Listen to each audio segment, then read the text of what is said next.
पार्षदों के दुखी होने का कारण म्युनिसिपल काउंसिल कठुआ के प्रधान नरेश शर्मा के खिलाफ नो कॉन्फिडेंस मोशन लाया गया, जिसकी कॉपी डीसी कठुआ को सौंपी गई। म्युनिसिपल काउंसिल कठुआ पार्षद का कहना है, प्रेसिडेंट नरेश शर्मा अपनी मनमर्जी करते हैं और लोगों के साथ बदतमीजी से बात करते हैं। उन्होंने इल्जाम लगाया म्युनिसिपल काउंसिल कठुआ के लिए ही बनी है, ना कि हीरानगर के लिए, ना सांबा के लिए, ना अन्य किसी जगह के लिए। काउंसिल का काम कठुआ टाउन के बीच में ही होता है। और भी कई इल्जाम म्युनिसिपल काउंसिल कठुआ के पार्षदों ने नरेश शर्मा पर लगाए और आज दुखी होकर नरेश शर्मा से नो कॉन्फिडेंस मोशन लाकर डीसी कठुआ को दे दिया गया।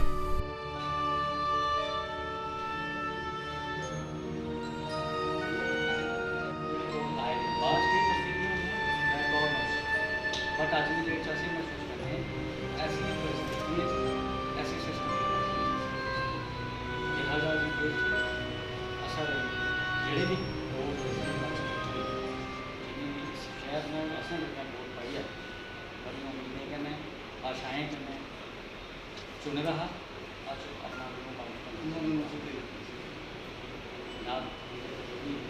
कार्रवाई नहीं है।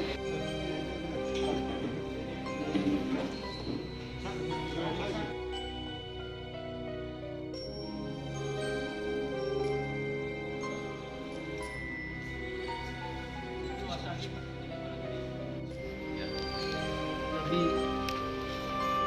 सारी डिटेल इसका रिव्यू तो मैं नहीं बता सकता, लेकिन अभी जो मुझे 8 पार्षद मेरे पास यहाँ पर आए थे, जिन्होंने साइन करवाए हैं 11 पार्षद के करवाए हुए और प्रेसिडेंट म्यूनसिपल काउंसिल के board, vice president municipal council के बोर्ड के अगेंस्ट इन्होंने ये अपना जो वर्डिक्ट है वो दिया है, कॉन्फिडेंस लूज कर चुके हैं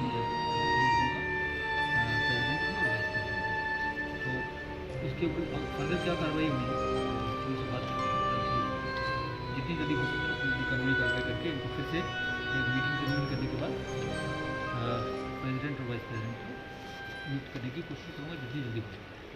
इसमें 21 कमेटी के मेंबर्स हैं, तो इसमें मेजॉरिटी कितनी होनी चाहिए? तो किस प्रकार? देखिए यहाँ तक मेरी जानकारी है आज की डेट में सिर्फ 20 ही है, 21 ने रिज़ाइन किया हुआ है पहले, है ना। 20 में से अगर आप मान लेंगे 11 अगर रिज़ाइन दे रहे हैं, इसका मतलब majority of the people they are against the present president और वाइस प्रेसिडेंट। तो एनीवे पूरी एग्जामिन करने के बाद रूल्स एंड रेगुलेशंस को मद्देनजर रखते हुए वो कार्रवाई उचित कार्रवाई होगी। जो हमारी सोच है, जो हमने आज तक पढ़ा है, हमने एक ही बात पढ़ी है कि आदमी की जो जुबान होती है वो सबसे बड़ी चीज़ होती है। आपने देखा होगा कि म्यूनसिपल काउंसिल ने इस कोरोना काल में मेरे ख्याल से अपने से बहुत अच्छा काम करने की कोशिश की। हमारे काउंसिलर्स भी दिन रात लोगों के बीच में रहे। हमारे जो सरकारी मशीनरी थी काउंसिल की वो भी हमने भरपूर उसका वो किया। लेकिन हमने ये भी चीज़ महसूस की इस काल में कि शायद municipal council main city Kathua, लेकिन ये मतलब नहीं था कि बाहर के लोग हमारे नहीं, हम भी कहीं ना कहीं कोई गांव से उठ के आए हैं। लेकिन उसमें सबसे बड़ी प्रायोरिटी जो थी मेरे लिए, अगर मैं कहूँ कि एज ए म्यूनसिपल काउंसलर, ठीक है सारे शहर मेरा है, सारा जहां मेरा है, सारा देश मेरा है, लेकिन आज के दिन में अगर मैं चुना गया हूँ तो मैं जिस वार्ड से चुना गया हूँ, मेरा जवाबदेही, मेरा उत्तरदायित्व सबसे पहले उनके प्रति बनता है जिन लोगों ने मुझे वोट दिया। पठानी साहब, क्या वजह रही, क्या परिस्थितियाँ रही कि जो आप लोगों ने आज नो कॉन्फिडेंस जो देखिए, है यहाँ मैंने पर? आपसे एक बात की कि जुबान आदमी को चढ़ाती है। काम नरेश जी ने नहीं किए, काम म्यूनसिपल काउंसिल कठुआ ने किए और उस म्यूनसिपल कठुआ के सारे काउंसलर्स हैं। आप क्या समझते हैं कि जब तक हमारा सहयोग अगर काउंसलर्स का ना हो तो क्या प्रेसिडेंट ऐसा ये काम कर सकता है? नहीं कर सकता है। लेकिन मैंने आपको ये भी कहा साथ साथ कि बहुत से काम ऐसे भी हुए जिसमें काउंसलर्स को कहीं भी कोई कॉन्फिडेंस में नहीं लिया गया और जब समझाने की कोशिश की गई तो तब भी कहीं ना कहीं वो अपनी बात पे अड़िग रहे, कायम रहे। ये नो कॉन्फिडेंस तो भैया 6 महीने पहले भी आ सकता था, मतलब 4 महीने पहले भी आ सकता था। आप ये मानते हैं कि पिक एंड चूज पॉलिसी उन्होंने अपने टाइम में की, हर तरह से जो है उन्होंने किसी पार्षद की नहीं सुनी और अपनी ही करते रहे? देखिए, मैं आपको एक बात बताऊंगा। आप सारे पत्रकार भाई बहुत जानकार लोग हैं, पूरे दिन लोगों के बीच में रहते हैं। आज हम लोग जो है कोई अलग अलग पार्टी से हैं, कोई इंडिपेंडेंट है, कोई कुछ है। हो सकता है जो पार्टी के लोग हैं वो कहीं ना कहीं महसूस कर सकते हैं कि ऐसा करने से पता नहीं ऐसा कुछ क्या हो जाएगा, लेकिन हम ये महसूस करते हैं, जिस प्रकार से मैंने पहले ही कहा कि अगर हम इस शहर को अच्छा नहीं दे सकते तो मेरे ख्याल से कोई मकसद नहीं रहता है। पहले सबसे पहले इंसान अच्छा, जैसे पार्टी भी कहती है कि नेशन फर्स्ट, आज की डेट में पार्टी का स्लोगन यही है, नेशन फर्स्ट। नेशन फर्स्ट आज की डेट में हमारे लिए हमारी फर्स्ट नेशन तो है ही। क्या अध्यक्ष के खिलाफ ही आपने अविश्वास प्रस्ताव लाया है कि उपाध्यक्ष के खिलाफ? नहीं, हमने अध्यक्ष और उपाध्यक्ष दोनों के खिलाफ ये अविश्वास प्रस्ताव लाया है, क्योंकि हम चाहते थे कि ये ऐसा ना हो कि हमें दोनों के साथ ऐसा करना पड़े। लेकिन आज की डेट में हमें यही महसूस होता है कि जो फैसले पक्षपातपूर्ण होते हैं उसमें कहीं ना कहीं दोनों चेयर्स का जो है वो हाथ रहता है। इसलिए ज़रूरी है कि इन दोनों चेयर्स को जो है वो मुनिया साहब, ये भी देखा गया है कि आपकी फिजिकल यहाँ पर मौजूदगी जो है वो कम है और आपने लेटर में 11 बताई है, तो क्या सारे पार्षद क्यों आपके साथ नहीं है? नहीं, ऐसी कोई बात नहीं है। मेरी बात सुनिए, मैंने आपसे ऐसे एक बात कहा कि आज फिजिकल मौजूदगी की आपने बात की, आज 8 हैं, आज हो सकता है 6 भी ना रहें। बात ये नहीं है,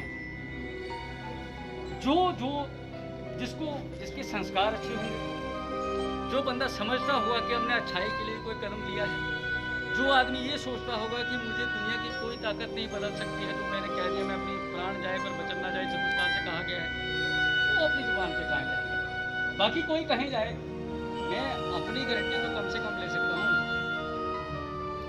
रविंद्र पठानिया खड़ा है, बाकी अफसर से पूछ लीजिए। मुझे नहीं लगता है कि जितने भी मेरे साथी हैं, मैं आपको बताना चाहूँगा ये बात, जो मेरे साथी हैं, अगर ये 11 के साइन हैं तो आपको 11 ही मिलेंगे, 11 के 12 हो सकते हैं, 13 भी हो सकते हैं। मैं यही कह रहा हूँ कि हम अंदर से काफी दुखी हैं।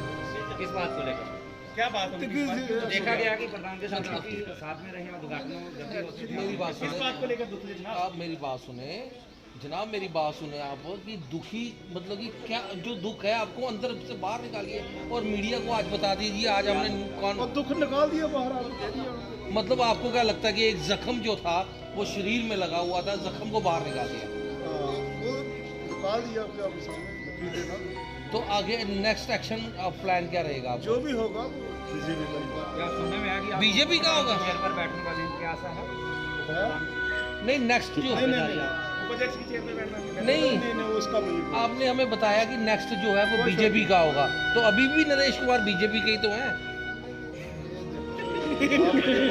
हाँ, आप अभी जो कौन सा कह रहे हो? आपने कहा कि अगला जो होगा अध्यक्ष बीजेपी का होगा, तो वो भी नरेश कुमार भी बीजेपी के हैं। इसमें क्या बोले, इसमें वो ही कह सकते हैं खाली साहब। तो मतलब आप तो पार्षद है जनाब, आपने साइन किया, सिग्नेचर दिए वहाँ पर। ये तो है, पर मैं अंदर से दुखी था। लोग पिछले पौने 2 साल से मतलब अक्टूबर 10 2019 को हमारे म्यूनसिपल काउंसिल कठुआ के इलेक्शन हुए थे और 20 अक्टूबर को हमारा यहाँ पर कठुआ के अंदर हमारा अध्यक्ष निकला था और हम लोग जीत कर आए थे। और 1 नवंबर 2019 को हम लोगों ने जीत कर यहाँ पर शपथ ग्रहण की थी और पौने 2 साल से लेकर आज तक जिस मिशन को लेकर, जिस कार्य को लेकर हम लोग अपने आप को संजय देखिए, हजारों लोगों की निगाहें हमारे ऊपर हैं कि हमारा पार्षद कुछ करेगा, कुछ वार्डों के अंदर अच्छी चेंजिंग लाएगा या कुछ ऐसे फंड लाएगा जिससे कोई कठुआ की डेवलपमेंट होगी, जहाँ पूरा शहर जो है सारे पार्षद से मिशन को लेकर जीत कर आएंगे। लेकिन कहीं ना कहीं बहुत सारी चीज़ें जो है घूमने होती हुई दिखाई दे रही हैं। कहीं भी किसी प्रकार का विकास जिस हिसाब से हम लोग चलना चाहते हैं वो नहीं हो रहा था। कुछ वार्डों को लेकर, कुछ वार्डों के अंदर हो सकता है काम हो रहा है, लेकिन हमारे वार्ड जो है वो इतने सक्षम हैं जहाँ पर काम नहीं हो रहा है। तो इसी सिलसिले में हम बड़ी देर से हम कह रहे थे कि चलो आज नहीं तो कल ठीक होगा, माहौल ठीक होगा, तो वो माहौल ठीक होने वाला नहीं था, इसलिए सभी पार्षदों का रोष था। तो हमने कल भी प्रधान साहब से बात की थी कि सर आप इस चीज़ को दुरुस्त कीजिए, लेकिन उन्होंने हमारी बात को इग्नोर कर दिया। उन्होंने कहा कि नहीं ऐसा नहीं होगा, ऐसे ही चलेगा। तो ऐसा चलेगा तो फिर ठीक है, अपने हिसाब से चलाएंगे, हम अपने हिसाब से कहेंगे। हो सकता है, हमारी नोटिस में तो ऐसा कुछ नहीं। कोविड-19 का जो है पैसा बहुत आया हुआ है शहर में खर्चने के लिए, वो कहाँ गया उसकी समझ नहीं आ रही, कैसे क्या करें। यार जो बात आप हमारे साथ कर रहे हो ना, ये बात आपने म्युनिसिपल काउंसिल के चेयरमैन से करनी चाहिए। उनसे पूरा साहब लोग, हमें तो किसी चीज़ का पता नहीं कि कितना पैसा आया, जो प्लान का इन्वेस्ट हुआ, मतलब पार्षदों को कुछ भी नहीं बताया जाता। हमें कुछ पता नहीं। लेकिन दूसरी बात ये है कि जो पैसा हमारे पूरे शहर के लिए था, हम नहीं चाहते कि वो शहर के बाहर चला जाए। हमारी म्युनिसिपल काउंसिल की हद जहाँ तक है, हमारे 21 वार्ड है, जहाँ पर जितना भी कार्य हमने कोरोना को भगाना था, जहाँ से हमारे शहर से भगाना था, हमारा क्या काम, हम शामली के अंदर जाएं। हमारा काम क्या है कि हम हीरानगर के अंदर जाएं। हीरानगर की म्युनिसिपल काउंसिल नहीं है, हीरानगर की म्युनिसिपल काउंसिल नहीं है, जहाँ पर शामली की म्युनिसिपल काउंसिल नहीं है। हमारे साथ जो जिस प्रकार का हम चाहते हैं कि कठुआ को एक मॉडल टाउन बनाना है और अच्छे तरीके से चलाना है, वो साहब सही तरीके से नहीं चल रहा था और सभी पार्षद आज दुखी होकर आज नो कॉन्फिडेंस मोशन लेकर आए हैं। जिस तरह से आपने कठुआ से alert India news bureau report.